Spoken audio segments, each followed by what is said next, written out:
Hello and namaskar. Welcome to IIPA. I'm Rakhee Bakshee. We are presenting you another episode of Stalwarts Speak, where we talk to bright minds. And in this case, we are talking to a very successful candidate who has just cleared his UPSC Civil Services Examination 2021 and has come out with flying colors, which is 57th rank. So a success and a winner, Mr. Alfred, that I'm presenting to you. Mr. Alfred, thank you so much for joining our show here and many congratulations. Thank you, ma'am. Thank you so much. How does it feel actually to be there, to be successful? The first word would be relief because it's the culmination of a long journey. So I've been preparing for this examination since 2018. So I quit my job in 2018. Then I started preparing for this examination. So that 4 years of journey has come to a happy ending, up to now.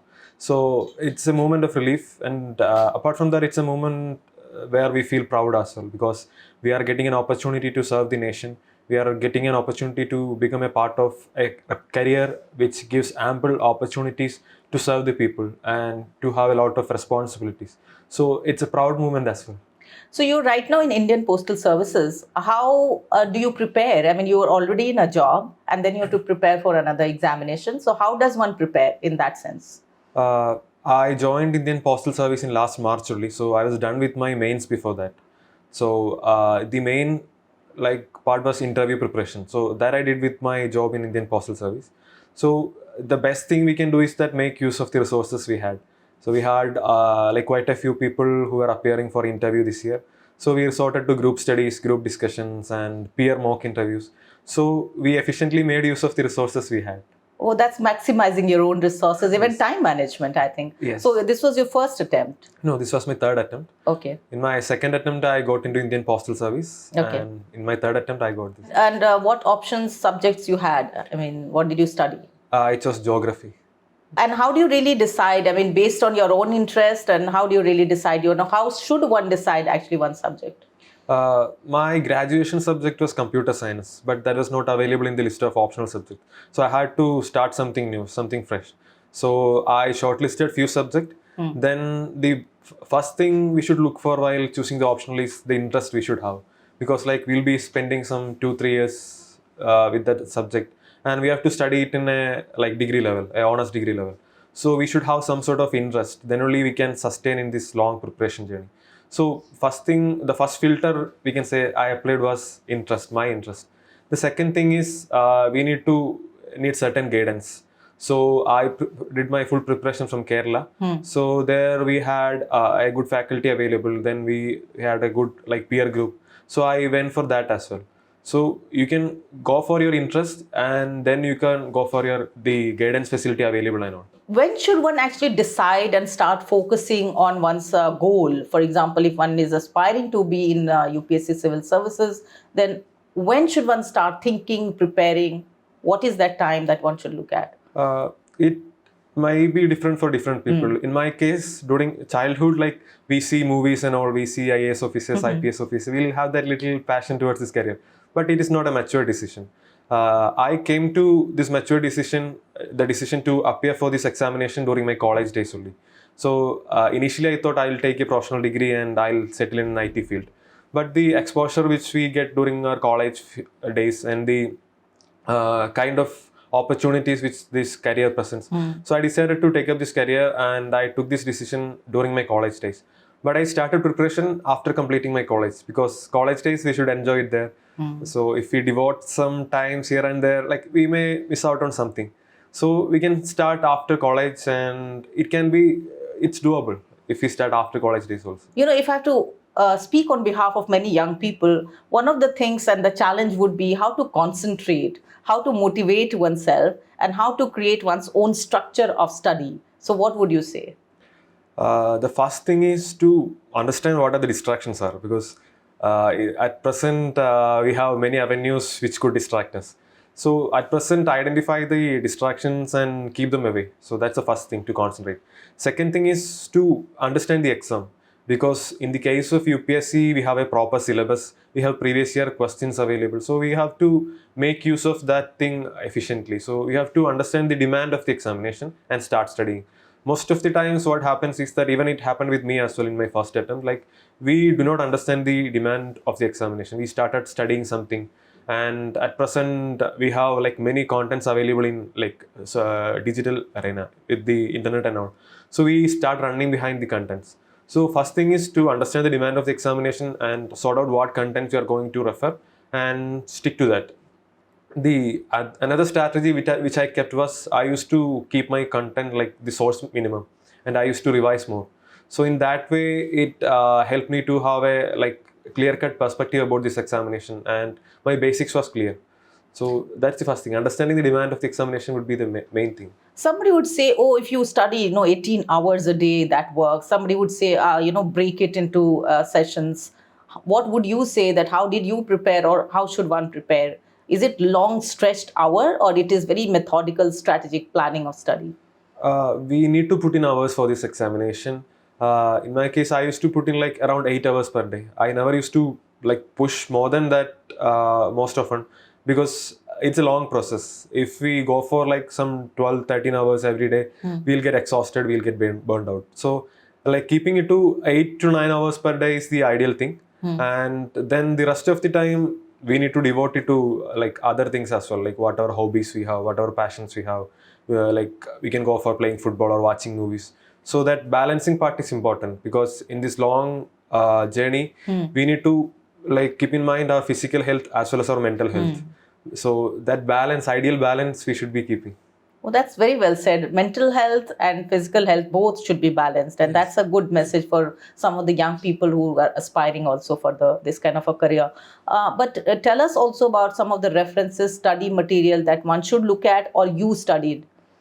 I refer to the standard books. For instance, like Polity, we have the Lakshmikant, then we have Spectrum for Modern India, then we have Shankar IAS book for environment.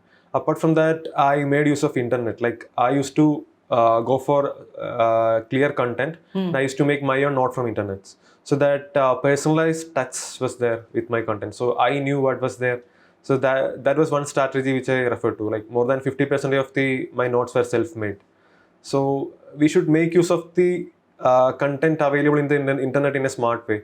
We should not go behind them like Very true.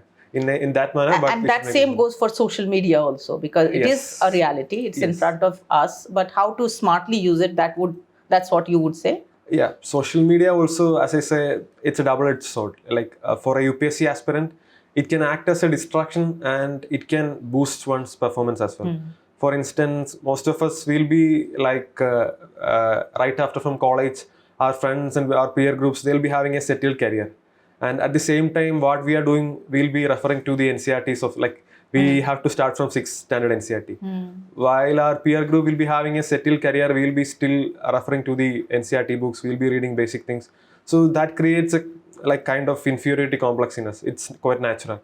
So that sort of distractions we should try to avoid. It's actually, if you are having that feeling that you are getting distracted, it's actually good to take a break from social media.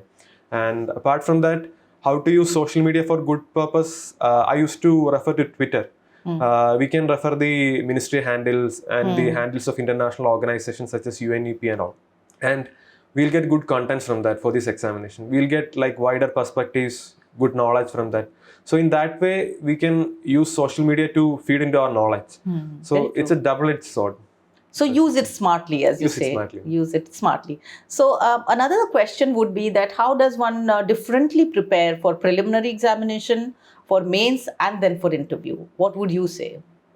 These 3 stages of examination has its own like different characters. For prelims, it's MCQ. So and one constant thing which you need in these 3 stages is practice, because we have to like master this art of doing these MCQs and all. So for prelims, what I used to do was I used to do a lot of mock questions, and I used to refer previous year questions of UPSC. So I used to solve from 2011 to 2020. So that will give you a basic idea of how UPSC asks the question. So first thing, like make your content strong, then refer previous year question, and then do the mock test. Then you'll be able to like master the art of cracking MCQs. For mains, it's a written exam, so you have to reproduce the content. For prelims, you just have to recognize the content because the answer is already present in the question paper given. But for mains, you have to reproduce the content, whatever you have. So for that, revision is important. You have to make crisp notes of various syllabus given in UPSC. And here also you can analyze previous year question papers of how the questions are being asked, or for what all topics UPSC is emphasizing on. So that basic understanding you'll be having once you do the basic analysis. And for interview part also, you have to do mock interviews and all. In my case, initially I was not comfortable with speaking in English, and also I did some 9-10 mock interviews. Then I came to this level. So that constant practice and improving yourself is the main thing. No. In fact, I would like to take another minute on that. You said language could be a barrier sometimes, and how to handle your language and the confidence at the same time. So interview is about that, isn't it? Language, for interview, we have the option to choose our own mother tongue. But if you are given English, then the best thing is to practice speaking. Maybe you can speak with your friends, you can involve in group discussion, which is a thing I did in this attempt. And you can maybe sometime you can talk to yourself by seeing in the mirror. So that all will help you to boost your confidence. So having that confidence and having that practice makes you perfect. Very well said. And talking about technology, which has really become crucial in today's era, while preparing and while being a civil servant also, both ways, how much importance do you think technology plays in this sector, public administration, governance? The coming era is of technology. As our Honorable Prime Minister rightly said, it's going to be a decade. The next decade is going to be a decade. So technology, with respect to preparation as well as with respect to the overall governance, is going to play an important role. When it comes to preparation or education in general, we are moving towards, especially after the COVID, we can say we are moving towards a phygital era, physical plus digital, the combination of both. So we have to try to make use of these platforms, or even the social media or tech platforms, more efficiently. And the next thing would be making it accessible to all the people. I mean, in all the languages for people across the nation, bridging the digital divide. So you have to make this thing accessible to every people. And with respect to governance and the future in technology, everything is moving digital. Everything is onboarding to the digital platform. So we are also moving towards e-governance, governance, transparent governance. So that thing is coming by, and citizens are getting more empowered. They are getting more educated. So the governance is going to be in more technical in the coming decades. No, very well said, actually. And we are actually now talking about digital governance. So as you rightly said, we are looking at accountability, we are looking at transparency, we are looking at more ethics, benchmarking and all that. Would you agree that this really helps, and that's how modern governance should be all about? Yes, definitely. Technology is an integral part of modern governance because it makes governance accessible to the people, because everything is available at your fingertips. But the important part there is we should empower the citizen. We should empower people so that they know how to use these technologies. So that's the first part. So with that, it's going to be the era of technology where accountability, transparency, everything is present. Information is present at your fingertip. So it's going to be almost digital. But at the same time, it's important to give a human touch to that, because that human touch is integral part of governance. So as a civil servants, as upcoming civil servants, we all will be trying to have that golden balance, giving a human touch as well as making maximum utilization of the technology available. I would say that's a brilliant mantra that Mr. Alfred has just given to us. He said balance digital and human touch together, and very well said that. Talking about Vision India at 2047, how would you really look at the futuristic part of governance? In 2047, as a young upcoming civil servant, how would you really look at future? So once we complete 100 years of our independence, the governance should be made more citizen-centric. So citizens should be at the center of all the initiatives that we are planning and all the efforts we are putting in. So making it more, even now we are putting in a lot of effort and we are almost there. So making it more citizen-centric and making it more accessible and available to the people would be the biggest goal we are going to achieve. Then we have to fill the existing digital gap, all the education, all the gaps there are in. So empowering citizens and making it accessible would be the mantra. So along with that, everything else will comes into picture.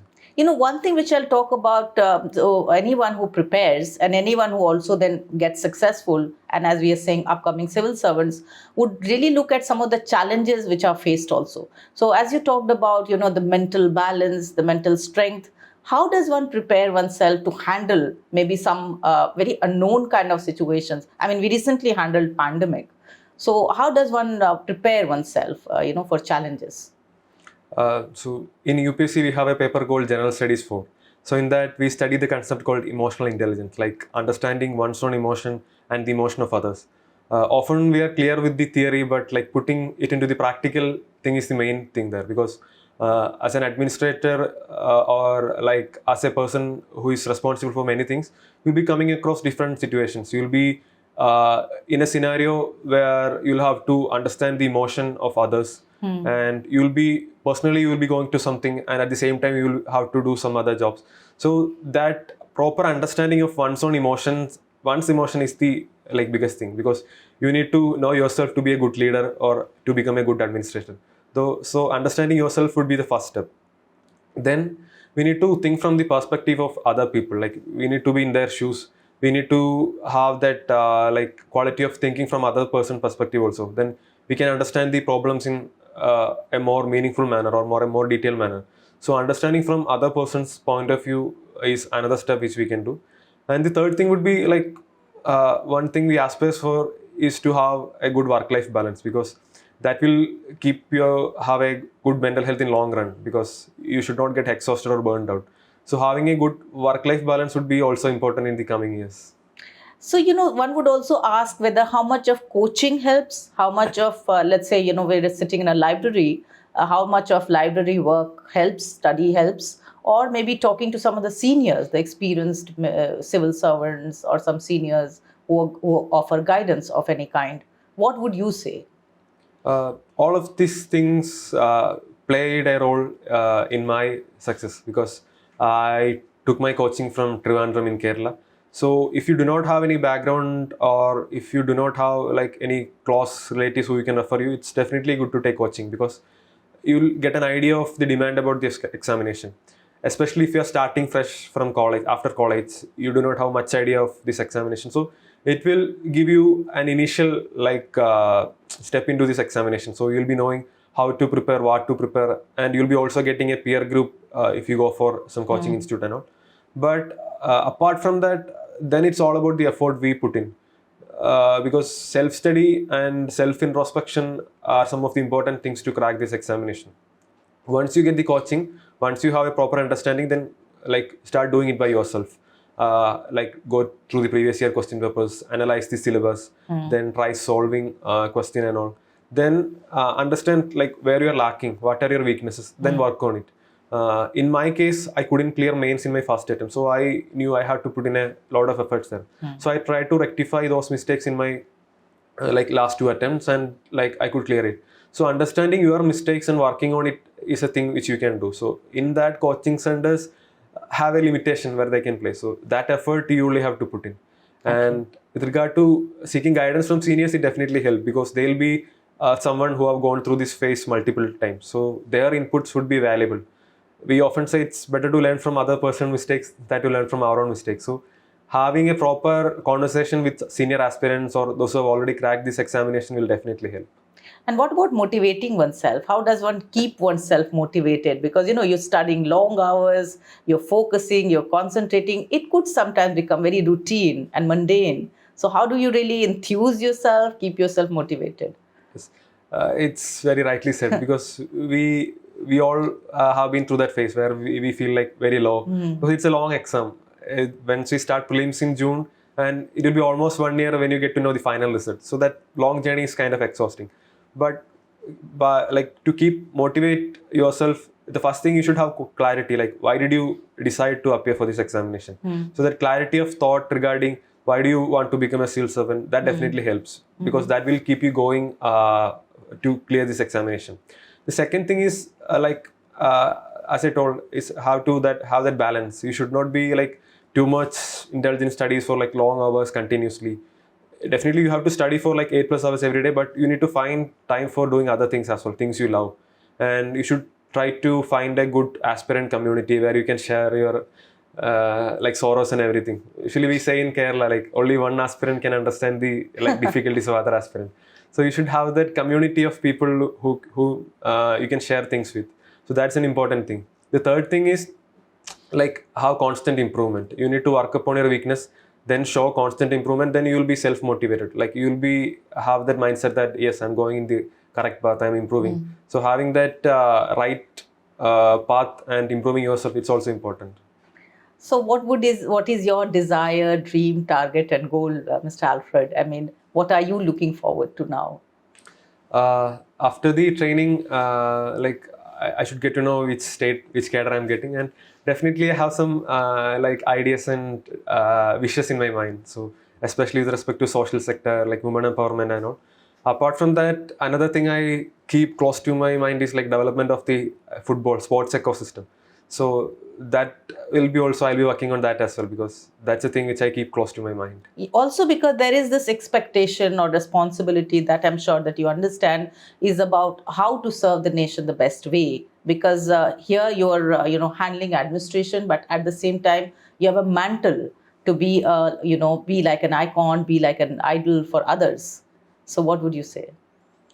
The best thing would be to keep citizens in mind, because it's not about power, it's about responsibilities we have. So we should be aware that we are having that responsibilities and we are here to serve the people. So keeping that in mind and trying to be the best version of yourself for that would be the thing which I'll be aspiring for. Also about partnerships, right now in governance also we are seeing that, everyone is coming together. There is a collective feeling, integrated approach, not working in silos, but, taking advantage of each other's strength. So a partnership in the sense that, maybe private players, maybe startups are coming in. So everyone has to see it in that manner. What would you say that how we can work collectively actually? We should definitely make use of the avenues available. This collective partnership between the like companies, corporates, and civil society is also an important thing. So we should make use of the resources available. And right now we are moving towards that. We are like taking more inputs from like corporate sector, and if we are more including more civil society organization into the government. So that collective movement towards a common goal of development. So that would be our motto. Any message for a lot of young people who are watching you right now? Like work for your dreams. If you have decided to take up this career for civil service examination, definitely go for it, because it gives you such a kind of like opportunity to serve the people, to work for the nation, to become a part in the development story of the nation. So definitely go for it. Go for your dreams. Thank you so much. It was wonderful talking to you, Mr. Alfred, and wish you all the very best. Thank you for talking to us here. And that was Mr. Alfred. He not only shared his experiences, but he has shared some of the best mantras for other people who are looking at UPSC Civil Services examination and becoming a civil servant as a career. Thank you so much for watching. Namaskar.